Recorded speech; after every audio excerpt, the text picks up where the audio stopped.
नमस्कार, सलाम वालेकुम। मैं डॉक्टर लक्ष्मी नारायण और अगले 8-10 मिनट तक मैं आपसे जो चर्चा करूंगा उनका संबंध होगा जीन जैक्स रूसो और रूसो से संबंधित जो महत्वपूर्ण क्वेश्चंस हैं, जो एमसीक्यूज हैं, जो पिछले विभिन्न पीएससीज के और नेट जीआरएफ में पूछे गए हैं, उनकी चर्चा करें ताकि एक आधार तैयार हो जाए। और जब आप रूसो के बारे में पढ़ें तो आप फोकस्ड हो जाएं कि ऐसे क्वेश्चंस पूछे जाते हैं, इनकी नेचर ये होती है, ये आया हुआ है, ये आ सकता है, इस प्रकार से क्वेश्चंस को घुमाया जाता है, ये सारी चीजें आपके समझ में आ जाएगी। तो रूसो की चर्चा करते हैं। पहला ही क्वेश्चन लेते हैं, जीन जैक्स रूसो, जिनके लिए ये कहा जाता है कि फ्रांस की क्रांति को उत्प्रेरित करने में जिन लोगों का सबसे बड़ा हाथ था 1789 की फ्रांसीसी क्रांति में, वो थे मोंटेस्क्यू, वाल्टेर और रूसो जैसे विद्वान। उन्हें रूसो का भी नाम लिया जाता है। देखिए, रूसो मूलतः फ्रांसीसी नहीं थे, वो तो स्विट्जरलैंड के जिनेवा के रहने वाले थे, लेकिन बाद में ये यायावरी प्राणी, गुमंतुक प्राणी घूमता घूमता और फ्रांस पहुंच गया था। तो इसका पहला क्वेश्चन करते हैं कि किसने असमानता को नैसर्गिक या प्राकृतिक यानी नेचुरल इनइक्वालिटी एवं परंपरागत असमानता के रूप में चिन्हित किया है। देखिए, बड़ा ही मजेदार क्वेश्चन है। हम प्लेटो, सुकरात से लेके, प्लेटो को छोड़े, सुकरात से लेके प्लेटो, अरस्तु और वहां से लेके और जब तक कि हम नहीं आ गए थे रूसो तक, हमने समानता के ऊपर चर्चा ही नहीं की कि समानता है क्या। क्योंकि हमने स्वाभाविक रूप से ये मान लिया था कि जो जितने भी प्रकार की असमानताएं हैं, वो सारी की सारी असमानताएं हैं, वो प्राकृतिक है।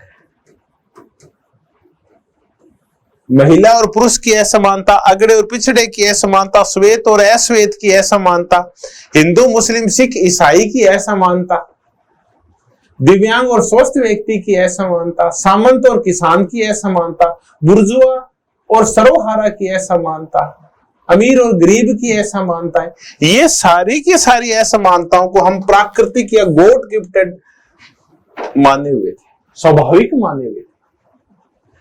अरस्तु तो इस प्राकृतिक असमानता का भारी समर्थक था। वो तो कहता है कि कुछ व्यक्ति पैदा ही हुए हैं वो मालिक बनने के लिए और कुछ पैदा ही हुए हैं दास बनने के लिए हुए हैं। दास प्रथा स्वाभाविक है, प्राकृतिक, प्रकृति प्रदत्त है। तो रूसो से पहले जितने भी विचारक थे वो कहते थे, देखिए जंगल में जाके देखिए वहां क्या है, क्या सारे समान है क्या? नहीं है।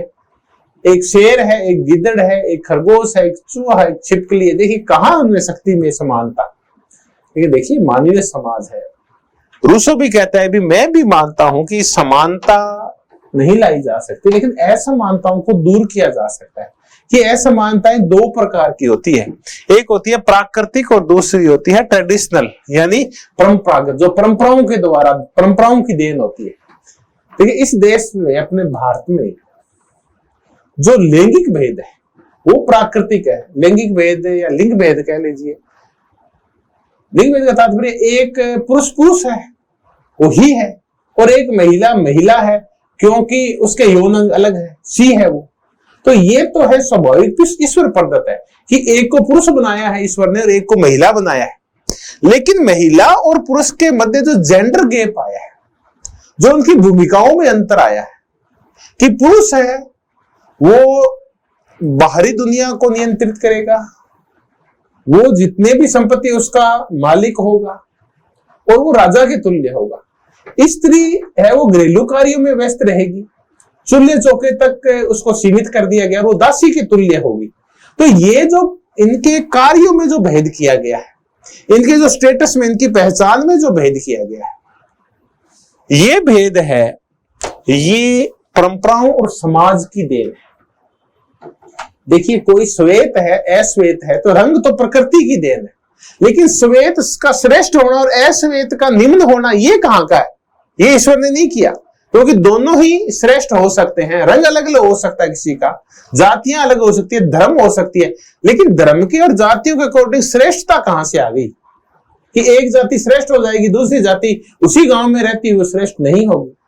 ये ब्राह्मण का और शूद्र का जो भेद है वो ये परंपराओं की देन है, इसको दूर किया जा सकता है। इन्हीं को दूर करने के लिए फ्रांस में फिर क्रांति हुई थी 1789 की, रेडिकल क्रांति जो हुई थी।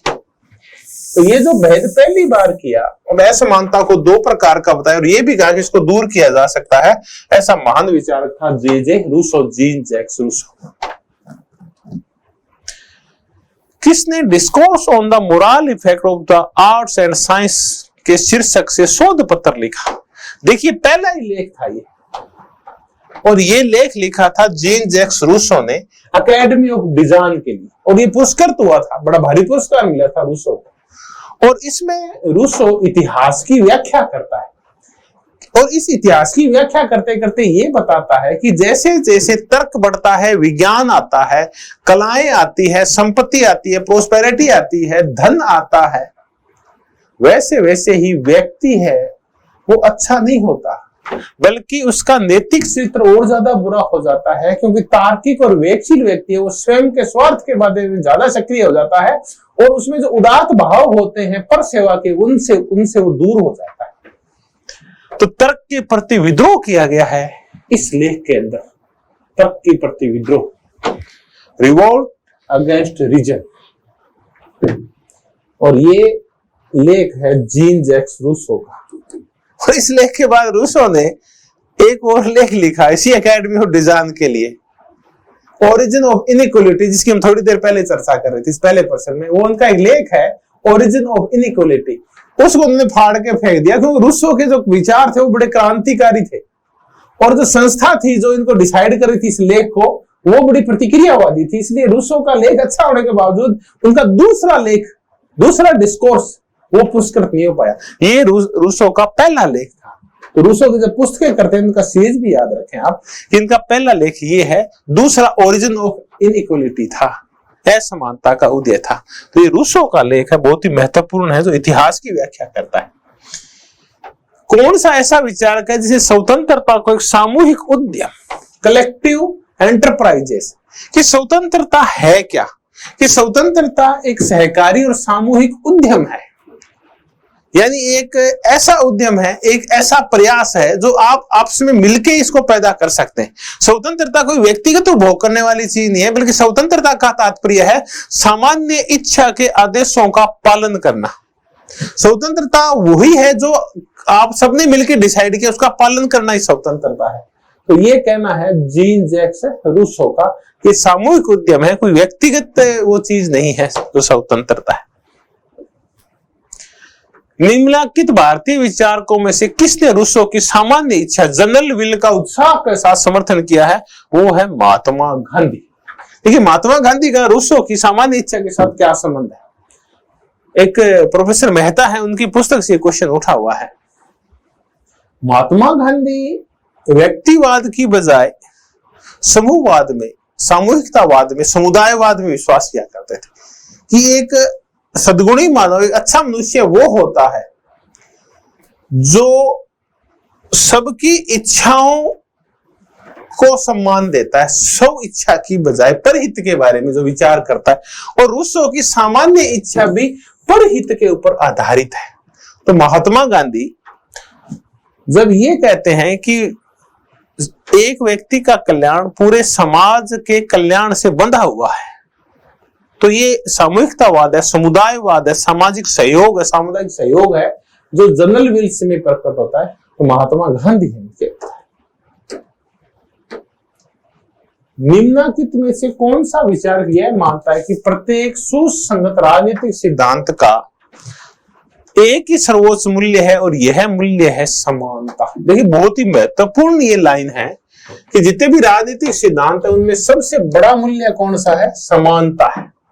राज्य का निर्माण होगा, समानता लाई जाएगी, समस्त व्यक्ति है वो सामान्य इच्छा में भाग लेने के लिए समान रूप से तुल्य है, समान है, बिल्कुल सभी भाग ले सकते हैं, ये कहना है रूसो का। रूसो के अनुसार निम्नलिखित में कौन सा वाक्य सही नहीं है कि व्यक्ति के आत्म प्रेम जो उसकी वास्तविक आवश्यकताओं की पूर्ति करता है केवल गौरव बनने के लिए, विवरण करने के लिए निर्मित है। या आत्म प्रेम का तात्पर्य कि वो अपने गौरव की, अपने अहम की पूर्ति करना चाहता है, बिल्कुल सही है। गौरव सहानुभूति से असंगत बन जाता है। बिल्कुल, जब आप में ईगो वगैरह आ जाता है बहुत ज्यादा, तब आप दूसरों के प्रति सहानुभूति नहीं रखते बल्कि स्वयं के बारे में ज्यादा सोचते हैं। गौरव से सभी बुराइयां उत्पन्न हुई है, बिल्कुल हुई है कि गौरव है जो आपका ईगो वगैरह है, ये समस्त बुराइयों की देन है। आप इस गौरव की वजह से, आत्म गौरव की वजह से आप स्वयं के बारे में सोचते हैं, आप पे अहम आ जाता है, आप पे ईगो आ जाता है, आप पे घमंड आ जाता है, और इससे ये फिर बुराइयां पैदा करता है। आप फिर समुदाय की बजाय खुद के बारे में सोचने लगते हैं और सब हित और स्वार्थ ही ज्यादा हो जाते हैं आप।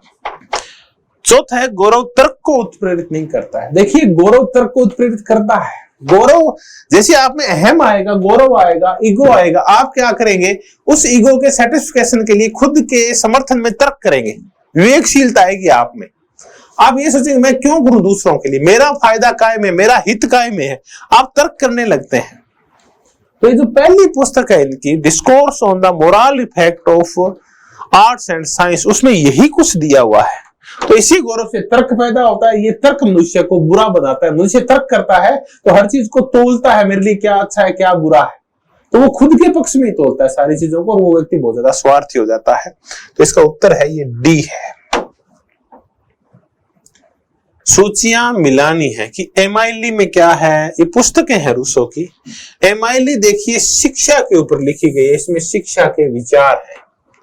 The social contract, social contract में लिखा हुआ है कि एक ऐसे समाज का निर्माण करना जो सामाजिक समझौते से बना हो और सामान्य इच्छा से संचालित होता हो, वो है। Discourse on the arts and science, इसमें इतिहास की चर्चा की गई है कि इतिहास में क्यों बर्बाद हो गए एथेंस वासी, क्यों बर्बाद हो गया रोमन गणराज्य, क्योंकि वहां तर्क आ गया था, विज्ञान आ गया था, धन आ गया था, संपत्ति आ गई थी, कला आ गया था, विज्ञान आ गया था, इसलिए बर्बाद हो गए थे। तो इतिहास है इसके अंदर विभिन्न देशों का। और ओरिजिन ऑफ इनइक्वालिटी में क्या है, तो इस सामाजिक असमानता है। तो एमाइली दो इसमें है, फिर 3 है, फिर 1 है और 4 है। तो इसका उत्तर बैठेगा सी। देखिए, कई बार पुस्तकों में लिखा हुआ क्या है ये भी पढ़ लेना चाहिए। बड़ी बड़ी बातें हैं, पूरी पुस्तक थोड़ी पढ़ सकते क्या लिखा हुआ है। रूसो के विचारों के बारे में निम्नलिखित कथनों पर विचार करें। प्राकृतिक अवस्था की स्वतंत्रता को नागरिक स्वतंत्रता में बदला जाएगा, क्योंकि प्राकृतिक अवस्था की स्वतंत्रता संपत्ति के उदय के साथ समाप्त हुई, तो आ नहीं सकती। अब नागरिक स्वतंत्रता आ जाएगी। मनुष्य स्वतंत्रता से रह सकते हैं यदि वे स्वयं के द्वारा बनाए गए नियमों के अनुसार रहे। बिल्कुल, अगर वो सामान्य इच्छा जो उनकी खुद ने निर्मित की उसके अकॉर्डिंग चलते हैं तो यही स्वतंत्रता है। प्रतिनिधियात्मक लोकतंत्र लोकतंत्र का सर्वश्रेष्ठ स्वरूप है। उपयुक्त में से सही कथनों को चिन्हित करना है। देखिए, प्रतिनिधियात्मक लोकतंत्र का बिल्कुल भी समर्थक नहीं है। इसका समर्थक तो जेएस मिल है। रूसो है वो प्रत्यक्ष लोकतंत्र का, डायरेक्ट डेमोक्रेसी का समर्थक है, जो चलती है स्विट्जरलैंड में। डायरेक्ट डेमोक्रेसी, प्रत्यक्ष लोकतंत्र। तो रूसो से तो प्रत्यक्ष लोकतंत्र जुड़ा है। प्रतिनिधियात्मक लोकतंत्र का जो ब्रिटेन में चला करता था, रूसो उसको कट्टर आलोचक था। वो तो ये कहा करता था कि ब्रिटेन के लोग 5 साल में एक बार स्वतंत्र होते हैं जब वो वोट डालने जाते हैं, बाकी 4 साल और 11 महीने 29 दिन वो गुलाम ही रहते हैं अपने प्रतिनिधियों के। तो प्रत्यक्ष लोकतंत्र का कट्टर समर्थक था रूसो। तो 1 और 2 तो सत्य है, 3 सत्य है नहीं है, और अपने को छांटना है संगत और सही कथनों को। तो 1 और 2, तो इसका उत्तर है 1। व्यक्ति स्वतंत्र जन्म लेता है, वो हर जगह बेड़ियों में जकड़ा हुआ है। इसका तात्पर्य क्या है? ये लाइन तो पढ़ लिया आपने। ये सोशल कॉन्ट्रैक्ट की पहली लाइन है। इनकी जो पुस्तक है सामाजिक समझौता, उसकी पहली लाइन है। अंतिम लाइन है कि प्रत्येक व्यक्ति को मुक्त होने के लिए बाध्य किया जा सकता है। ये इनकी पहली लाइन है। दोनों लाइनें बता दी अंत में क्या लिखा है। सोशल कॉन्ट्रैक्ट में लिखा हुआ है कि प्रत्येक व्यक्ति स्वतंत्र जन्म लेता है। इसका तात्पर्य ये है कि जब ये इतिहास का आरंभ हुआ था तो व्यक्ति स्वतंत्र था। प्रकृति के खजाने भरे हुए थे, धन की कमी नहीं थी, जनसंख्या कम थी, पेड़ खूब थे, फल खूब थे, जंगल थे, नदियां थी, आदमी को कुछ करने की जरूरत नहीं थी। कोई किसी का पति नहीं था, कोई किसी की पत्नी नहीं थी, संपत्ति के लिए कोई झगड़ा नहीं था, सारे सामूहिक सा जीवन जिया करते थे, मिल बैठ के खा पी लिया करते थे। झगड़ा तो तब शुरू होता है जब चीजों की कमी पड़ना शुरू होती है। तो शुरुआत में जो व्यक्ति था, जो प्राकृतिक अवस्था थी, वो बहुत ही अच्छी थी, व्यक्ति बिल्कुल स्वतंत्र था। लेकिन बाद में उसके ऊपर बेड़ियों में जकड़ दिया गया, फिर संपत्ति आई, राज्य आया, और भांति भांति के कानून आए और बेड़ियों में जकड़ा गया। ये कहना है रूसो का। किस विचारक का वर्णन लियो स्ट्रॉस ने राजनीति दर्शन के आधुनिकता की दूसरी लहर का प्रवर्तक? देखिए, लियो स्ट्रॉस का एक लेख है कि 3 वेव्स है मॉडर्निटी की, 3 वेव्स ऑफ मॉडर्निटी की। मॉडर्निटी की 3 लहरें आई है। जो पहली लहर आई मॉडर्निटी की, आधुनिकता की, वो लेके आया मैकियावेली, और जो दूसरी लहर लेके आया वो लेके आया रूसो, और तीसरी लहर एक जर्मन विचारक हैं, उनका नाम भूल रहा हूं, बड़े फेमस है, अपने चलते नहीं है वैसे, फिलोसफी में ज्यादा चलते हैं, उनकी चर्चा करता है वो। तो आधुनिकता की जो दूसरी लहर है उसके प्रवर्तक हैं रूसो, पहली के मैकियावेली है। तो ये हमने क्वेश्चंस किए हैं रूसो के ऊपर। तो ये क्वेश्चंस आप यहां भी कर सकते हैं। इसके बाद आप जब लेसन करेंगे, समझेंगे, वीडियोस देखेंगे, वहां भी आएंगे। जब आप इनसे संबंधित नोट्स पढ़ेंगे तो वहां भी आ जाएंगे, और जब क्वेश्चन आंसर करेंगे तो वहां भी आ जाएंगे। तो इन चीजों को आपकी समझ अच्छी तरह से विकसित हो जाएगी। और मैं जब मैकियावेली या रूसो का वर्णन करूंगा तो उसमें आधुनिकता की तीनों लहरों का, लियो स्ट्रॉस का अच्छी तरह से वर्णन कर दूंगा, तो नोट्स में ये सारी चीजें आ जाएगी। तो ये हमने रूसो से संबंधित क्वेश्चंस देखे। देखिए, आप जो भी कलाम अकेडमी से पढ़ रहे हैं वो कैसे पढ़ेंगे तो मैं बताऊंगा। सबसे पहले आप इसके क्वेश्चन आंसर देखिए, क्या क्वेश्चन आंसर्स हैं, वीडियो देखिए अभी 8-10 मिनट का, क्या पूछा गया है पीछे। फिर आप नोट्स पढ़िए, उसके बाद आप वीडियो देखिए, फिर आप नोट्स पढ़िए, और उसके बाद जो ऑब्जेक्टिव टाइप क्वेश्चंस हैं जो साइड में दिए हैं वो देखिए। अगर आपको ऐप नहीं चलाना आता है तो आप यहाँ फोन करके भी पूछ लेंगे ऐप ये चलता कैसे है, कौन से मुद्दे कहाँ हैं। बस इतना है, थोड़ा सा धैर्य रखें। जब किसी भी विचार की तीनों चीजें अपलोड हो जाए, उसके क्वेश्चन आंसर भी, उसके सारे वीडियोस भी, उसका नोट्स भी, जो इनका आप हार्ड कॉपी निकाल सकते हैं, और उसके क्वेश्चन आंसर भी, तब उसको छुएं आप। तो बीच में कुछ गैप आ गया था, उसके लिए माफी चाहूंगा। अब चीजें लगातार चलेगी और आपको खूब सारा मैटर लगातार मिलना आरंभ हो जाएगा। पीछे इतने दिन के लिए माफी चाहता हूं, मैं कहीं खुद व्यस्त हो गया था। तो अब आपको मैटर है वो पूरा मिलेगा, अब आपको शिकायत का मौका नहीं मिलेगा। थैंक यू वेरी मच, बहुत बहुत धन्यवाद आप।